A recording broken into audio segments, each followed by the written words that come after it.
Hi, hello, good afternoon. Kain nyo tayo, pananghalian mga kalangga.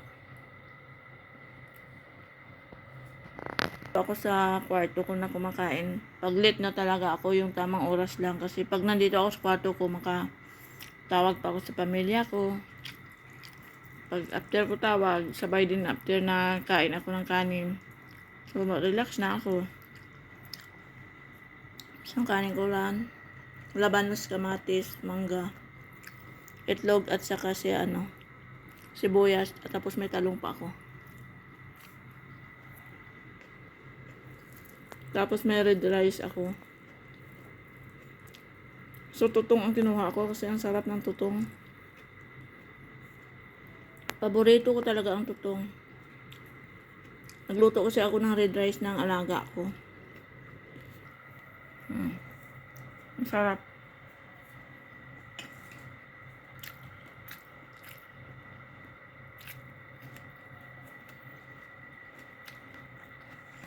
So, kain tayo ng labanos kasi sobrang init na ngayon.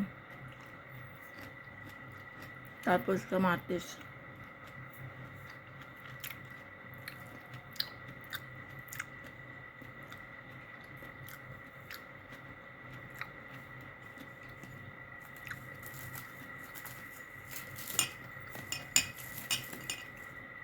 Para hindi tayo maubusan ng tubig sa katawan.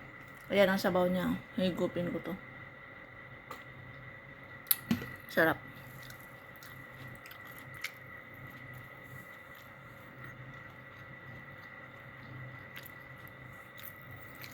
Kain tayo. Yung kamay talaga ako kasi masarap kumain pag nakakamay.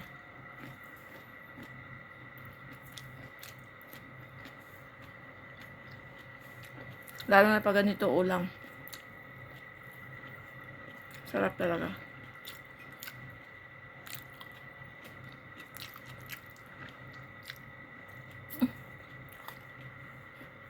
Yung tanong ko kanina umaga pa to.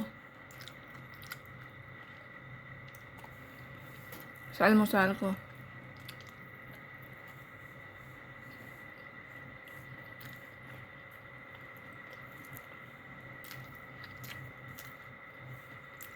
Ganon ako dito kasi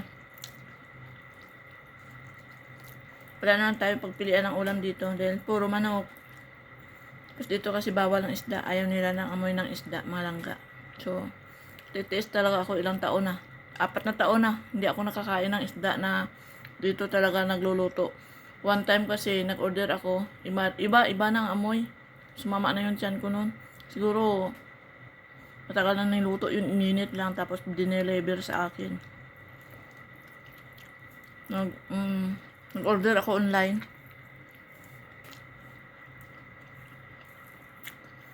Kaya mula nun, hindi na ako nag-order ng online.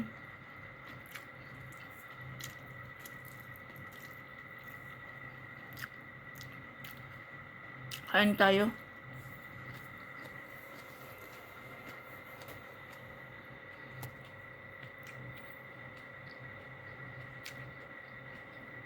At may aircon yung kwarto ko, binubuksan ko pa rin yung pinto para yung amoy ng ulam ko lalabas.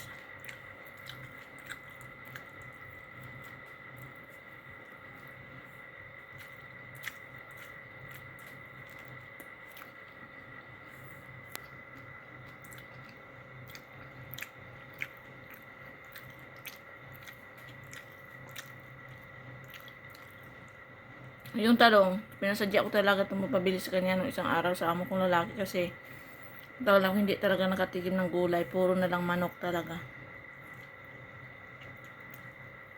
Indomie, itlog.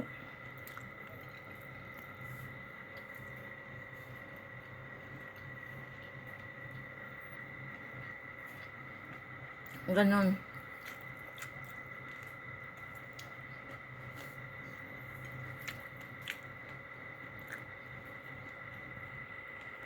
Ayan.